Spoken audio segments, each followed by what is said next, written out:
Hey, Sam here, KO4KSJ, and today let's talk about the 3 biggest tips that I have for QRP. Alright, so here we are back at Base Station Longleaf, and let's talk about those 3 biggest things you have to worry about with QRP. So the first thing that I want to go over is SWR. So you can see a whole bunch of videos on what SWR is. It's basically a shortened version of it is it's your forward power versus how much is getting reflected back down the antenna. Also, please excuse the noise. I am outside next to a road and it's also a very windy day. So SWR, it's your forward versus reflected power. And it's normally it's represented as a ratio 1 to 1, 1 to 2, 1 to 3. But if you ever notice, most people say you want to keep your SWR below 1 to 2. Or 2 to 1, however you want to say it. The problem is that with QRP you're not running much power. So when you have an SWR of 2 to 1 and you put out how many ever watts, you're reflecting half of that back down the antenna, and it goes back into your radio. If it's under 2 to 1, you're probably not going to have any issues. It's not going to break anything, but you're really limiting yourself on how much range you're really going to have, how much power you're putting out of your radio versus. Okay, so I have the radio hooked up to a 50 ohm dummy load. Let's see how many watts it puts out. So it says forward we're putting out about 7.6 watts just dead key. And we're not getting any back, which is exactly what we want. This is a 1-to-1 SWR. So let's go hook it up to an antenna and see what our forward and how much we're receiving. Alright, so I've got my antenna hooked up to my radio and I'm outside. Everything's looking good. And let's see just what kind of SWR we're pushing right here. So 1.37, that's not bad. And you can see how many watts I'm putting out versus how much I was putting out earlier. So let me see if I can mangle up my SWR just a little bit and let's see how many watts I'm putting out. Alright, so all I've gone and done is I've just messed up my SWR. I went and connected another, basically the 40 meter length of my ground leg there. And let's see what kind of SWR we got. Yeah, about a 2.187, somewhere's in there. And look how many watts we're pushing. See how many less we're pushing right there? So what we can learn from that is that the higher your SWR, the less power you're actually pushing out into the air. Alright, so the second most important thing that you have to worry about when you're running QRP is your antenna. And I'm sure everybody knows that. But the 3 main things you really have to worry about are your length, if you're running a compromised antenna, and your positioning of the antenna. So the length part, when you make an antenna, especially for QRP, because you're running low power, you need to make sure everything's spot on. This is important for QRM stations, but especially for QRP because you're not putting out near as much power. So your length really needs to be important. When you're measuring it, you need to cut it to exactly where it needs to be. Don't skimp off. Like if you're doing 20 meter antenna, don't just cut it off at 16. Make sure you cut it off at 16 point, however, I can't remember off the top of my head, but make sure you're cutting that antenna to the exact right length.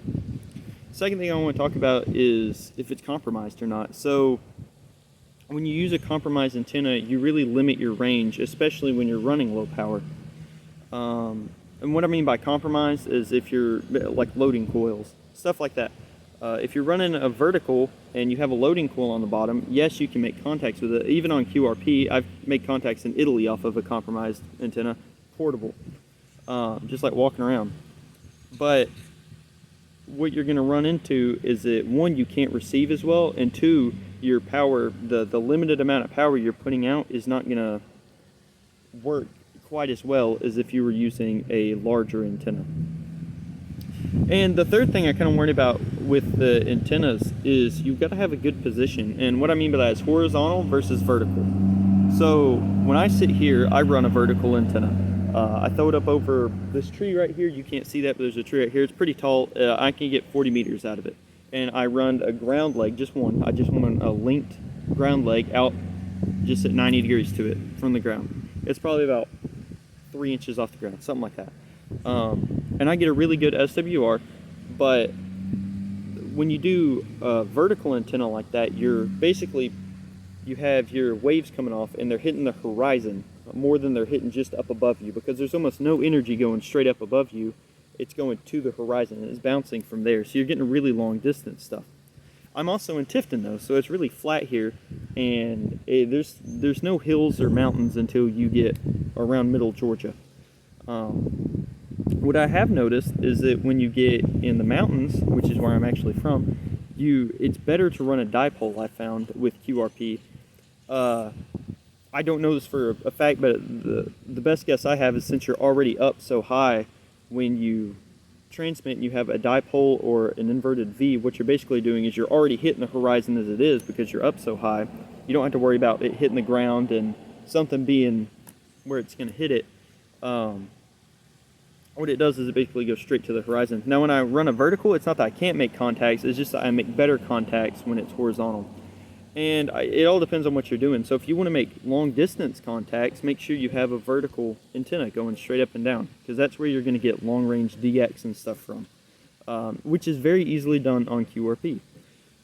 If you just want to do just America or wherever you're at, just your country, just around it, you're going to want to do horizontal, and that's going to give you a little bit of NVDIS, near vertical something something. Basically it bounces straight off up above you and comes back down to make local contacts.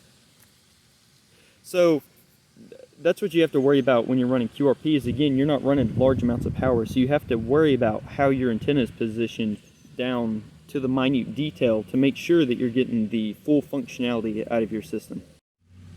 So the third thing I want to worry about is timing. When are you getting on the radio? And I think that all depends on what your goal is. If you're just getting POTA stations, that's one thing. You can just go up pretty much any time of day and get a POTA station.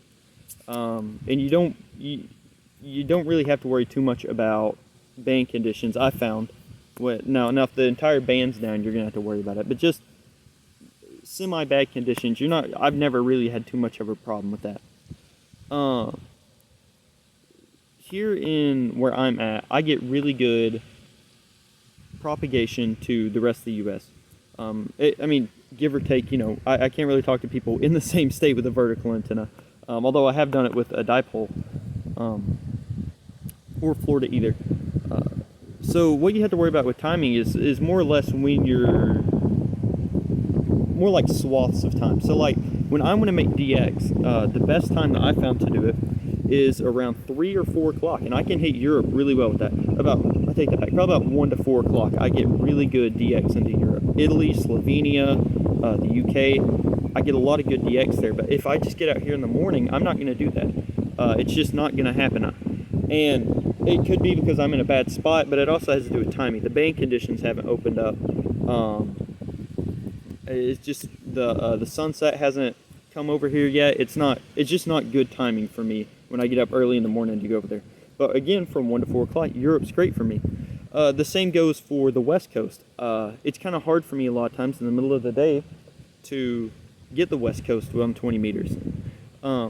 But when it gets evening, and actually when it's dark here, it's still light over there, and I can actually hit them really well. I mean, California, just bang, bang, bang, hit them. But like right now, if I tried it, I don't think I could probably hit California reliably. So that's all kind of dealing with what band you're using too. So if you hop on 20 meters at 12 o'clock at night, the chances are you're not going to get too many contacts. Mainly because nobody's on the radio, but also because the band condition's not opened up for it.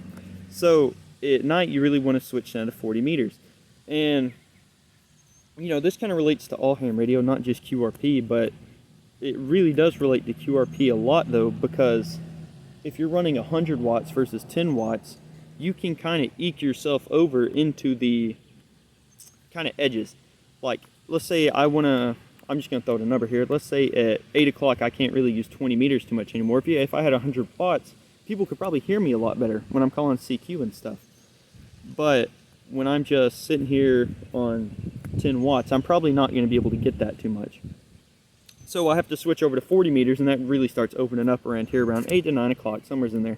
And I can really start working 40 meters really well. What I said earlier was that when you have semi-bad conditions, you can still make pretty good contacts. What I mean by that is that if you hear a really loud station and you go and hunt them, then yeah, you're probably going to make that contact. Not all the time, but a lot of times you'll make that contact. Now the difference between somewhat bad conditions and really good conditions is that on a really good day at 1 o'clock in the evening, I can sit here and call CQ on 10 watts, and I mean, if people just hit me and hit me and hit me, I keep getting those contacts. For me, it's mainly around the northeast in this area, and about this time of year, I'm really getting northeast contacts around that time. So you really kind of got to worry about band conditions when you're running QRP too, because for semi-bad conditions, you can call CQ on 100 watts and you're going to get somebody. On 10 watts, it's iffy. You may or you may not. And on bad conditions, you're really not going to get anything. But if you had a lot of power, you could very well get a lot of contacts from just running more power. But with QRP, you really had to pay attention to band conditions and how that affects propagation. All right, and to sum it up, I just want to kind of go back over everything. So SWR, you got to worry about that. How much power are you putting out versus how much is coming back down your antenna and back into your radio. How much power are you actually putting out into the air, so to speak? When you have a really good SWR and your antenna's built really well, you're not going to have to worry about making contacts. You're going to be doing really great all the time. But when you have a bad SWR, and I would even go as far as to say you need to get an ultra good SWR. I mean 1 to 0.05, or 1 to 1.05, or I'd say max with QRP. I don't like running under about 1.5 SWR, or 1.5 to 1 in a ratio sense. I don't like running over that, because if you go over that, I feel like you're losing way too much power than what you optimally could be doing. And most of that stuff only takes just a little bit of tweaking, just raising and lowering your antenna. That's pretty much all it ever does, or just cutting it back some when you tune it. Second thing, antennas. Make sure your length is good. Make sure everything, that kind of plays back into SWR, but just make sure your length is good. Measure twice, cut once. Make sure your antenna is good length. Make sure if you're able to, don't make it compromised. Keep that load and coil off and just go with the full size. It's gonna, trust me, you're gonna see a difference, and you're gonna hear a difference when you receive too. Make sure you're in a good position. I think this kind of just goes into different areas. If you're in an area that's really flat like I am, a vertical is going to be great for you. But if you're in the mountains or something, a lot of times a dipole works better. Not that they won't work on the other one, but it's just going to work better in that situation. And the last thing is timing. Just make sure, time of day, you're doing it at the right time, depending on what you want. If you want DX, hit it when you can look on a map and you see the sunset either right in between you and that person or right on top of them. I've always found out that works the best. But if you just want to talk to people in the US, pretty much the entire day's good. And band conditions. Make sure the band conditions are good before you go out with QRP, because you don't want to drag all this stuff out here like I do, throw it all the way up here and set it all up just to find out that 20 meters isn't open. That's not very fun. So that's everything I have, and y'all have a great day.